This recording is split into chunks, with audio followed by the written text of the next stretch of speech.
Well, Lauren, welcome to the office. I am super excited to have you here and introduce you to everybody and tell you guys what an amazing editor Lauren is. We have known each other over 10 years now, and it has. Isn't that crazy? So we met in college. We were both tutors at the Writing Center. We were teaching people the power of English and words, and I was very passionate about it. I know you were too. So we've known each other a very long time. She has read my books and edited them for me, like from way, way, way back when they weren't good. So Lauren, we're just going to talk today about kind of like the process of working with you and like because there's different levels of editing, and I don't think everybody knows that. So let's just start there. Because there's really kind of like 3 levels of editing, and maybe you disagree, but 3, 4. Yeah, 3, 4. Oh, what's the 4th? Here, why don't you tell us? Okay, so kind of the 4 main edits there are developmental, line edits, copy editing, and proofreading. Okay, I always stuff line edits and copy editing into one. Yeah. Okay, so what's the difference between, let's start with developmental. So what is developmental editing? Developmental editing is really focused on kind of big picture issues. So addressing plot holes that may occur, anything that's like character discrepancies, pacing is usually a pretty big one, and kind of addressing the big major things about the book and the story itself. And you don't really look at like the lines or the sentences on any real level because you're really focused on the big picture. And we actually both do developmental editing, and very like fatefully we do the completely different genres. I pretty much only want to do young adult, fantasy, middle grade. Like I'll branch a little bit from those, but those are like what I know really well and what I like. And what are your favorite genres? Mine are adult fantasy, adult sci-fi, mystery, suspense, thrillers, and romance. So adult genre. Yeah. So between the two of us, we hit almost everything. I think maybe neither one of us is doing westerns, there's a couple things we're gonna miss, but we hit almost everything between the two of us for developmental. And I know that for me, like when I do a developmental edit, it's big things like these 3 chapters are not related to your plot, and so I'm kind of skimming through them. I like to think of developmental as kind of trying to get rid of the boring, and that's definitely a part of it. But I am not a copy editor, I'm not a line editor, I'm not a proofreader. I can spot when something looks wrong, but I can't explain why it's wrong, and so that is where you come in. So let's talk about the next ones too. Like, what is the difference between copy and line editing? So it just depends on how granular you want to get, and you'll see different packages out there for things. But line editing is really focused on sentences and going through paragraph by paragraph, and you are also commenting on the content of the paragraph as well. So an example would be if you're writing a first chapter and you have a character who says something that character probably wouldn't be the one to say. It's commenting on things like that on a sentence and paragraph level. So it's kind of like how I think about it is like developmental for sentences. Developmental for sentences. Okay. So kind of looking at like the voice of the characters and the tone and like the mood. Would that be line edits? It could be. It could also everything. Because nothing just fits into one little box. Exactly. Proofreading is just one little box. Yeah, proofreading is its own little box. Everything else is a little wibbly wobbly. But with line edits, you really are kind of looking at both kind of the content of the sentences and how they fit into kind of the larger story.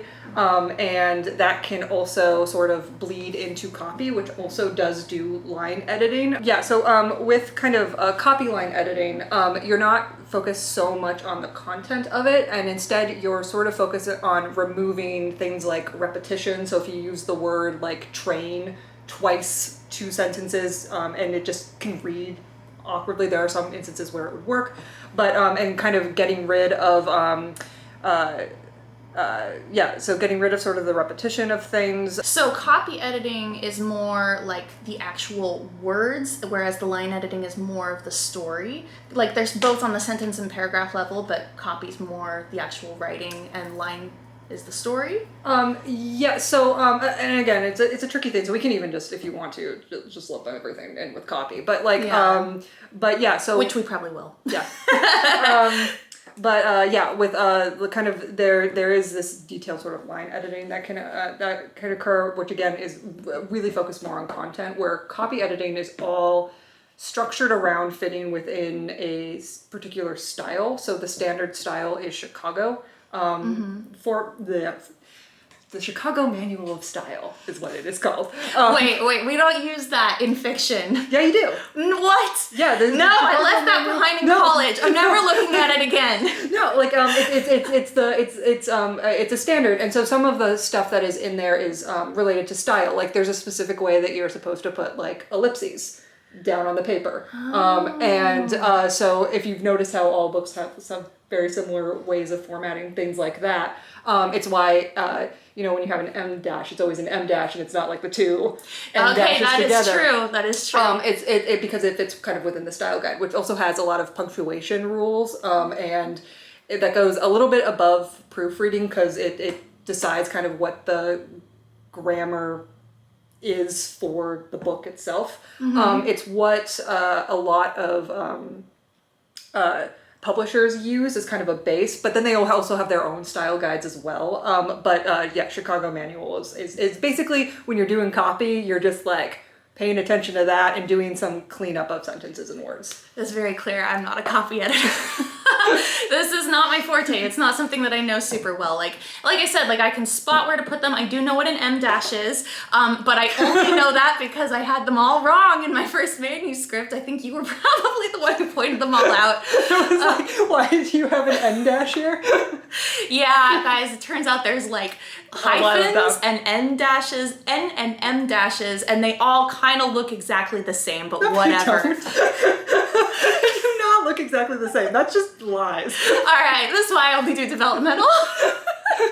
So, so we've covered developmental, kind of copy and line editing, which for our purposes, we're gonna really lump those in together. You're gonna be looking at the story and the grammar all in one pass. And I do lump them together in my packages because I just, unless somebody specifically tells me they don't want those line edits, I feel like, it's I try to give people the best bang for their buck. Right. But again, things work how they work. Yeah.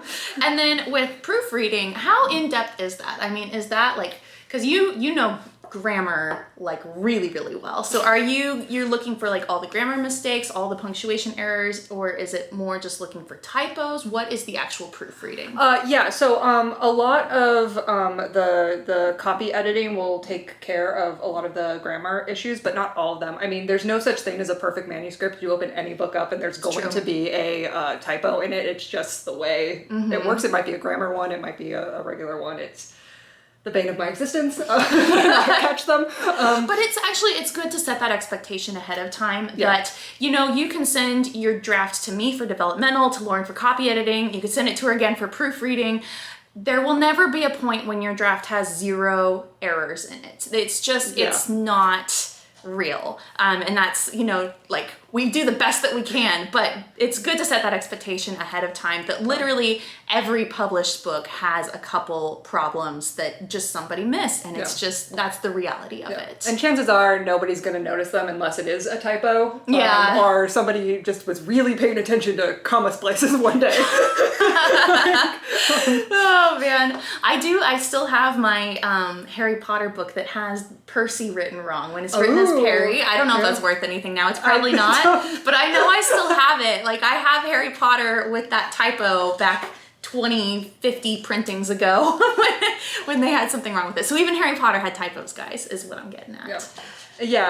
But proof definitely is about trying to catch all of those mistakes. So making sure that, the grammar is clean. And when you're doing a proofread, you are not looking at content at all. You are looking at sentence structure. So you're not going to get any comments or any cleanup of any language when you do that. Instead, what you're just going to get is somebody going through and combing sentence by sentence for grammar and typos and trying to fix those. It's fun if you like grammar. It's really fun. It's fun for some. So basically, it's fun for some. Yeah. Basically, editing comes in those 3 layers. You want to do developmental first because that's your big stuff. It wouldn't make sense to proofread and catch every typo if you have to redo 13 chapters of your book, you know? So developmental comes first. That's like the big organizational, structural stuff that is gonna make your book as exciting as possible and something that your readers will connect with on the best level possible. Then you've got that copy editing, line editing, which again, you know, we kind of put that together. That's more like your kind of mid-level editing. So that's after developmental. That is your, you know, looking for voice and looking paragraph by paragraph. Like, does this flow well from the previous chapter? Did this have a good transition to, you know, the new thing we're talking about? And then the last thing is the proofreading. And honestly, like I would not do proofreading until like right before you're ready to send it to print, because if things are going to keep changing, that's when the typos happen. So the proofreading should be the very last run and really the very last thing you do right before you send it off. Yes. Yeah. Yes. Yeah. Everything that she said, yes. So, Lauren, what is it like to work with you? So let's say that I have never worked with you before. Okay. Let's say that I don't know anything. Okay. I just have this big stack of papers in my hand. Like, do I just hand it to you? What do I do?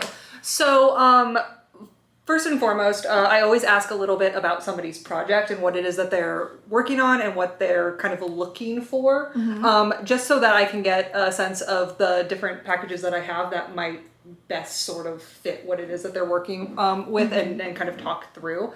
If, you know, we're talking and it's going well and somebody wants to hire me or is interested in kind of just seeing how I work, what I do is I do a trial edit for pretty much everything. Developmental is a little bit hard to do a trial edit for. I don't do trials. It's okay if you want to, but I don't do trials on developmental because you can't see the entire book. Yeah, you're trying to fix the structure. It would be easier, I think, to do a developmental edit on a synopsis than on the first 3 chapters. I agree with that. So the kind of how I approach the developmental trial edit is I'll look at the first chapter specifically for first chapter things. Okay. Which again, it's with the caveat that, like, you know, it's not gonna be. It's tough to get a really good feel for developmental editing, which is why this is so important that, like, I love recommending people to you guys who I know are going to do a good job, because then you don't have that question of, like, you know, of is she a good editor or not? Because, like, you know, I'm here to tell you she is. I'm vouching. So anyway, go on. Yeah, and there are other ways about doing it too, where sometimes when it comes to developmental editing, instead of a trial edit, I just end up talking about books with people for a while and actually talking about the structure of books, and so they kind of get where I come from and how I think about things, and I read a lot, so a lot of times I read. This girl reads a lot. Yeah, I do. But anyway, so usually I can find a book in common, especially since I only edit in genres that I read a lot of. That usually we can find, you know, something where they can sort of see how I think and approach things. Sometimes that works. Who knows? But with the trial edits for kind of line and copy and for proof, it's really about me proving that I'm doing the work and how I approach it, right? And so sometimes, so if you know, it's the 3,000 to 5,000, somewhere in there where it makes sense to sort of break it up, and then I'll just go through and I'll do the edits that I would do for the manuscript itself, and I will send it back.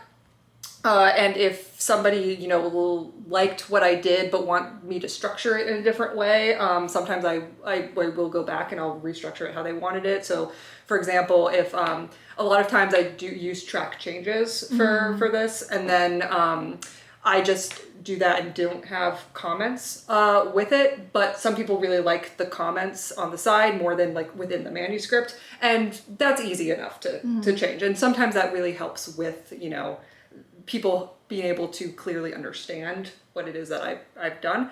And yeah, I do that trial edit, and if they want to move forward, then we sign a contract and we move forward.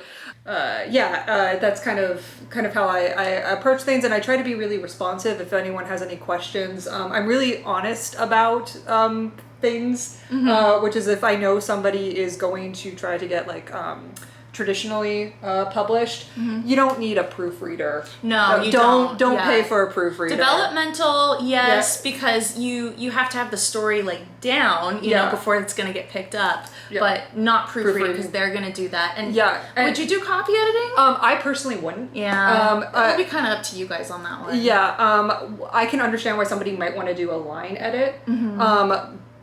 Specifically if they're worried about something in kind of if they're worried that that's why it's not getting an agent's attention or something, I could see that. But no, personally I wouldn't, because those things would be covered by the publishing house down the line. But yeah, so I'm very honest about things like that. Right, yeah. And the difference there, just like quick recap, is that traditional publishing is where you have somebody who picks up the book and pays you for it, and they do a lot of the work. So they have editors in-house who are going to do that proofreading for you. So you have to have the story in, you know, it has to be worthy of getting picked up for them to take it, but we wouldn't want to do the proofreading for you. You'd be spending money. Yeah, you don't need to spend.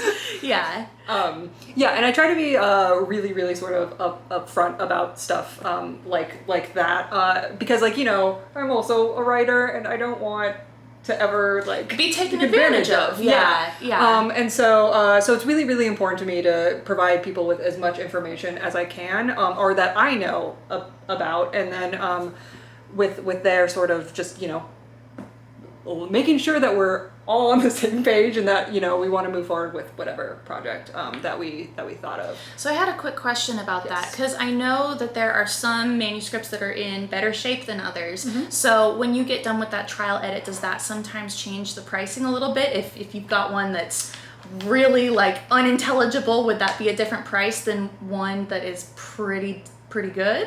No. Okay. No. You know, in those cases, I mean, basically, I charge by word, and which is the standard for copy and proof. And so with that, you know, I just say, hey, I agreed to copy your work. You are hiring me. I'm doing the service that, you know, I said I would do. Okay. And there are some you know, comments that I might make that, you know, somebody can decide to take and incorporate into the work, or not, and that's ultimately their choice. But please don't change commas. If I put a comma somewhere, please don't do that. If she puts a comma in, you better not take it back out. So where do you fall on the Oxford comma, Lauren? I follow the Chicago guidelines. She follows the Chicago guidelines, guys. I assume that includes the Oxford comma. Look it up. I don't know. I'm asking. I'm very pro Oxford comma, so I sure hope it's in there. Otherwise, I'm not following Chicago guidelines. So let's see. Lauren, what do you think makes a good editor? Well, that's a tricky question. I know. That's why I had to ask it. Yeah.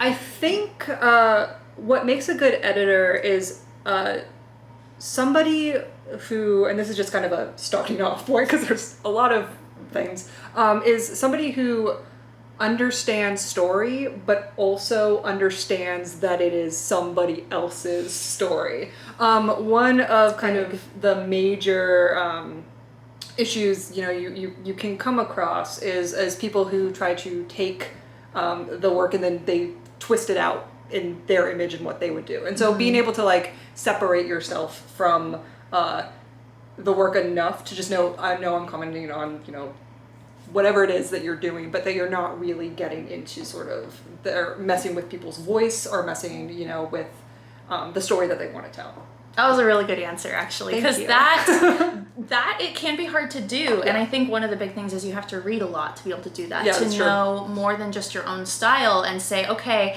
I don't necessarily love this personally, but I've seen it in other books and it works, and be able to like recognize that. I mean, that is all the questions that I had for you. Do you have anything that you want to leave people off with? You know what? I forgot to tell you guys. Lauren adopted one of my foster kittens. Oh, that's true. So I did. He's how very is he? Yeah, he's so needy. he's we get together and we talk about story structure while the cat is like rubbing and meowing. Yeah. No, he basically announces himself pretty much every time he walks into a room until you look at him, and then once you've looked at him, he might just curl up and or he might be like, okay, you're gonna play with me forever in a million years. He's the best. I love him. I did just have to throw that in because people are really invested in the foster kittens, and it's pretty cool that you have one, and you're totally getting another one. She really is. Like, I'm not just making that up. Anyways. Okay, so I guess my last question, Lauren, is just why is editing important? Why is it something that you have come to do with your life? Yeah, I think editing is important because, whenever we create anything, the more sort of feedback and time that we spend with it, the more feedback we get and the more time we spend with it, gives us the chance to make it as strong as possible. And I love story and I love language. I can spend forever just like thinking about like how best to describe a tree. It's actually kind of a problem. I just really like the specificity of language. And so to be able to work with both story and, with language is just my version of fun, quite honestly. They're like the two things I love thinking about. That's awesome. So books. Yeah, so books, you guys, you can work with Lauren. All you got to do is sign up below, and she would love to work with you in developmental editing in like basically any genre except mine, which is young adult and fantasy. Yeah, she'll also do the copy editing. She'll do your proofreading, which I'm really bad at. So you don't want me. Like, you want Lauren for that. This is what she does. Is what she's really good at. So thank you so much for coming in, and I'm really excited for you to be working with everybody. Yeah, no, it'll be great. All right. See you later.